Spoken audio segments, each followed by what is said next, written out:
Hi everybody, welcome to Working from Heart, the Far From Timid interview series. I'm so excited to have Vanessa Rocco here today. Vanessa Rocco is Associate Professor of Humanities and Fine Arts at Southern New Hampshire University. Previously, she was a curator at International Center of Photography here in New York City, as well as a professor at Pratt Institute. Thank you so much for coming today. Thank you. Vanessa has just published a book called Photofascism. I think this is a really important book. Everybody should really grow up understanding the power of media, the influence of media. So why did you decide to write this book? And tell us what the book is about. Yeah, I mean, it's a great lead-in about the importance of media literacy in the world we're living in, what I also like to think of as visual literacy. The book is been a long time coming for me. Been researching the history of photo exhibitions for the last 20 years. So I'm a photo historian, but I really focus on this period when the mass media aspect of photography exploded in new ways in the 20s and 30s. It started being circulated through new mediums, through weekly illustrated magazines. The technology of exhibitions really allowed for these huge photo blow-ups, and I just think it's really important for people to understand what just how influential it was, how influential mass media was as it was changing the way people were understanding the world, perceiving the world, experiencing the world. I mean, people's perception of their world was changed in the 20s and 30s by the explosion of mass media, films, photography, exhibition spaces. And I wanted to show some of the most dramatic ways that those three things were meeting in this all-important period between the two wars. An example, like, I'm living in 1930s Germany. I'm just, I'm a regular person. Mm-hmm. Tell me about how am I experiencing it? Like, in what ways am I experiencing the exhibition and photography? In this sort of diversified way. Yeah, so let's say you're somebody who had maybe come of age before the war, World War I, and now it's in the years after World War I, 20s, 30s, and prior to the war you had gotten most of your information through probably newspapers, text, maybe a little bit of the radio. Now all of a sudden you're living in a world where, let's say you're walking down the street of Berlin, you're going to be confronted with kiosks, for example, on every street corner that have weekly illustrated magazines dangling off of them. You are going to be seeing posters plastered on the walls everywhere with photography carrying images of persuasion, trying to persuade you about messages. And you are also going to likely be seeing ads for large-scale exhibitions that are going to be carrying political messages through the images that are displayed in those large-scale exhibition spaces. You're going to be encouraged to go into those spaces and see these highly choreographed spaces. You'll also be coming into contact with cinemas that are appealing to mass audiences. You're like in the first generation, if you came of age before the war, but now let's say you're in your 30s or 40s, you're going to be coming in contact with cinemas that are also carrying mass media images in ways that they never had before. So it's like a total change in how people are getting their information.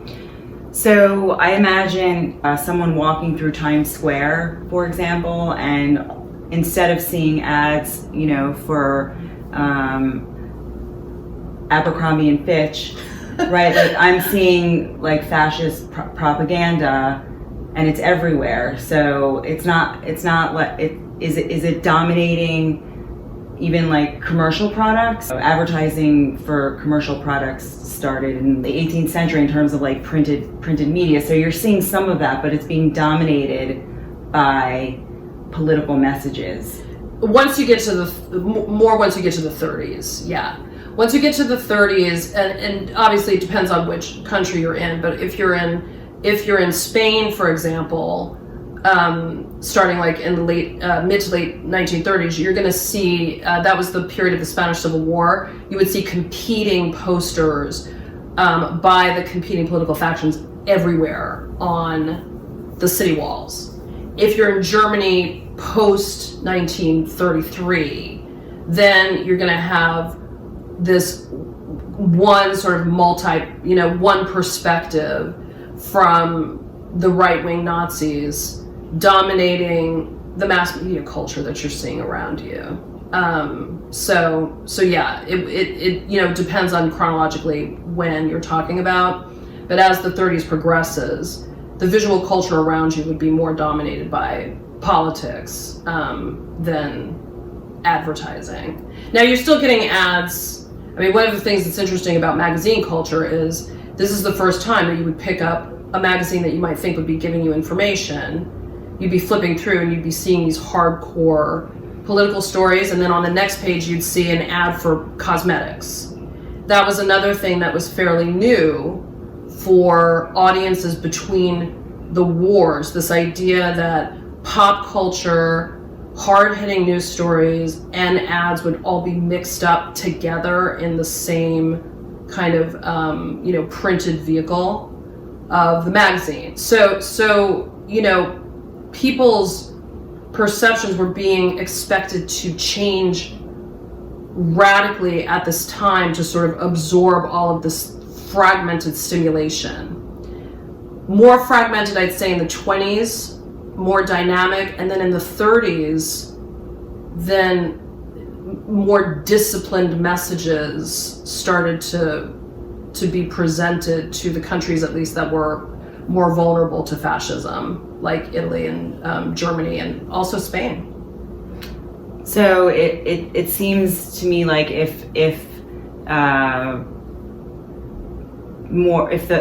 let's say more democratic parties, in Germany during that time, if they were media savvy and doing the same thing, we might have had a different outcome, right? Maybe I don't know, but I imagine that the fascists dominating, the Nazis dominating the media did sort of desensitize people to what was really happening, and maybe created some acquiescence, like public acquiescence, or made dissent. I don't know how you put it before. Squelching dissent. Yeah, squelching dissent. Was a little bit easier because of that. So yeah, no, it's a good point. There were before 1933, there were in Germany, like between the wars, like in the 20s and into the early 30s, there were a lot of dissenting voices. There was a lot of push and pull between more center-left and left-wing parties and the right-wing parties that would coalesce behind the National Socialist Party. And there were some amazing photographic images of persuasion created by more left-wing artists like John Hartfield, up until the last minute that he could still work in Germany. He was producing dynamic photographic montages and graphic design images for the communist magazine AIZ. Okay. But then he was kicked out. So he's an example of someone on the left who was trying to use photographic images of persuasion to, coax people more to the socialist parties.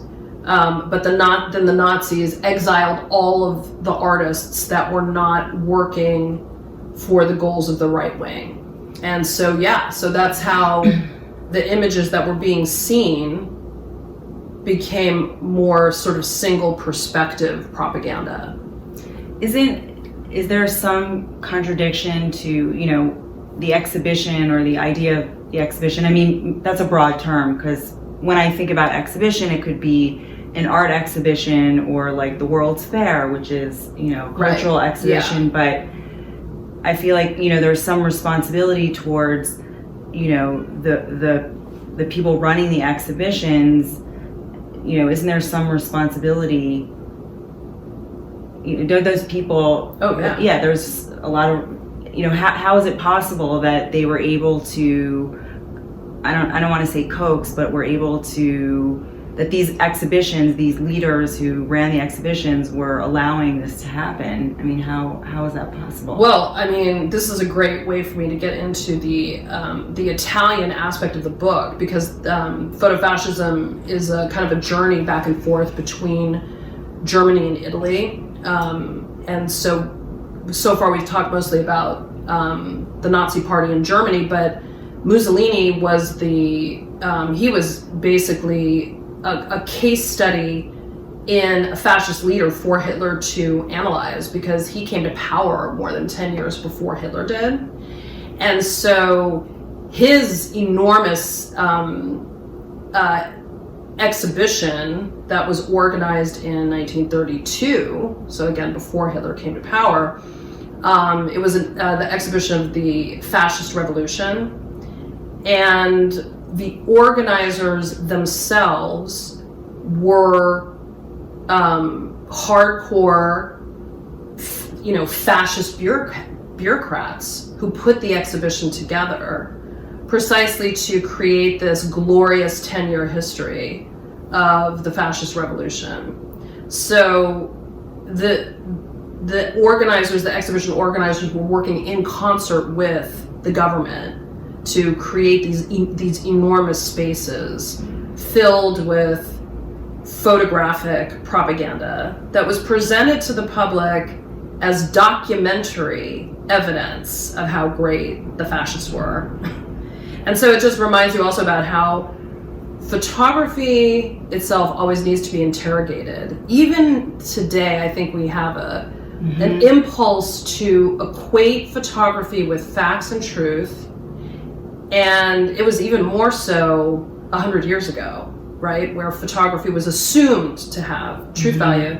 So people are walking through these spaces and seeing all this documentary, quote unquote, evidence of how great the fascists were. And this Italian exhibition that was mounted in 1932 was up for 2 years in this enormous space in Rome. And 4 million Italians saw it. That's 10% of the entire population. So these spaces were so influential, and that's one of the reasons why I really wanted to write the book, so that people understand how display culture was such an important anchor to feeding these propagandistic messages to the public. So what kind of judgment do we need to have? Like, what can we learn from that? What kind of judgment should we have when we're,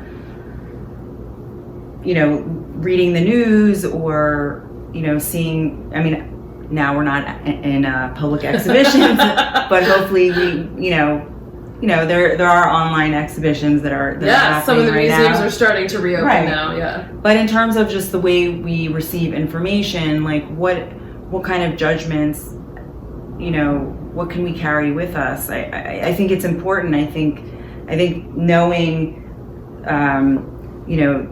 how manufactured perception can be. Yeah. Right. So. Yes, it's a great question.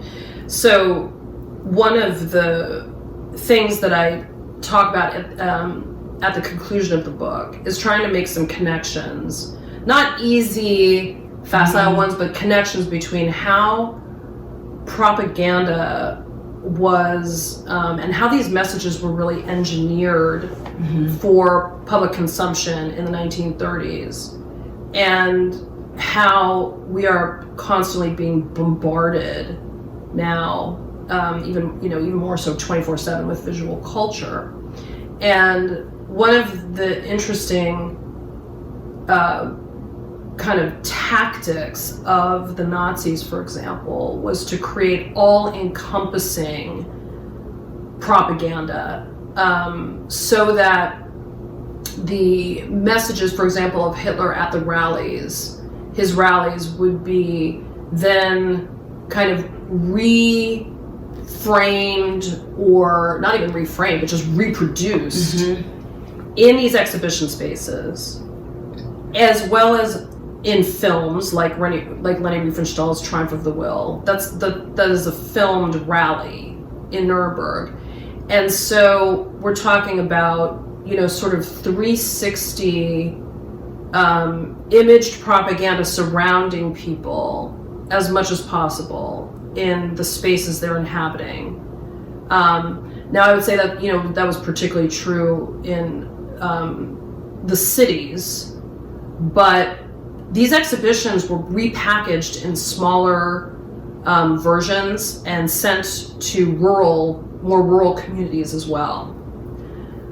And then you compare that to now, the idea of all-encompassing propaganda where, we're constantly, again, depending on the environments in which you live, but constantly going into spaces, for example, where television is on mute, perhaps, but you're seeing, for example, during, the 2016 election, you walk into a bar, a car dealership, a gym, TV's on, maybe the volume's off, but the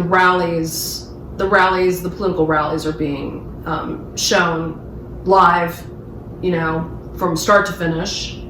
So the rallies are being choreographed for amping people up on the ground in the actual space. But what the reach of it really is the fact that it's being broadcast, 24/7 on Fox News or in 2016, all CNN, all the channels were carrying these rallies, and then they also get restreamed through social media platforms. Right. So there's a plan. There's a packaging plan, right? That's the media plan. Let's have the rally. Let's package that up, and then we'll deliver it to this distribution platform, the news. If you can't go to the rally, we're going to make you feel like you're at that rally. And so now the 1930s had, let's say, a more analog version of that, which is, okay, you can't go to the rally. You can go to this exhibition space, and you will be surrounded by these enormous photo blow-ups that are going to make you feel like you're at the rally. Or you can go to the Riefenstahl film, which was playing every theater and being heavily marketed to people, right? Come to this film, and you can feel like you're at that rally. And now we have, different versions of making sure that those experiences, those communal experiences of the rally, are reproduced to as many people as possible. Many more millions than the Nazis ever could have hoped to reach. And we talk a lot about how the fascists, were great media planners, targeted media, really great marketers. But I also find, every political movement or any ideology that people want to persuade, these are the tactics that they use. So, why is this specific moment in time the moment in time that you feel like is an important for us to pay attention to? The use of images of persuasion on the left and the right is that, for example, in some of the very left-leaning exhibition spaces that were happening in the 20s, really innovative exhibition design happening in the Soviet Union as well as Germany, from more leftist perspectives. There's a very clear articulation of an educational desire on the part of the people putting these exhibitions together. So how can we kind of activate these are the exhibition designers more in the, you know, sort of the progressive left. How can we activate the viewer through dynamic use of photography and multimedia spaces in order to understand, for example, economics, you know, labor relations, how things actually work, you know, in the material world, in order for them to potentially become more politically active themselves, and engage in, you know, trying to make better lives for themselves, for example. So there's a really strong educational, I mean the fancy word didactic, but educational component that you know you can see in the research of these leftist spaces. And so there's just more of a kind of a bottom-up ethos that comes from those, you know, how to kind of educate the individuals. And then when it comes to the masses, that differentiates the approach of the right from the approach of the left. Okay. Yeah, but I mean, it's tricky. You can actually see this intent. I mean, look, intent can often be a tricky thing to tease out, right? You're making assumptions about the intent of certain historical figures when you're a scholar. And but in the case of Hitler's propaganda minister, Joseph Goebbels, he's very upfront about his intent in his diaries and also in press conferences he gave, where he talks directly about yes, we're educating the masses, but that education needs to be accompanied by propaganda that will impose our will upon these people. Thereby, hopefully, they will acquiesce on their own as a result of this propaganda. And if not, we'll just keep pushing until they do. And so it's, you know, like dehumanization. Yeah, right. And the top down intent, singularity of intent is abundantly clear from Goebbels' writings and speeches. So there's no you know, sort of doubt about it. Vanessa, thank you so much for being here. We will have a link to this book with a promo code for you guys to purchase. We're not getting any like profits off of it. This is just this is just a great book that we think everybody should read, and you should read to your kids. Ooh, bedtime stories. No, I'm thrilled. It's just such a great opportunity.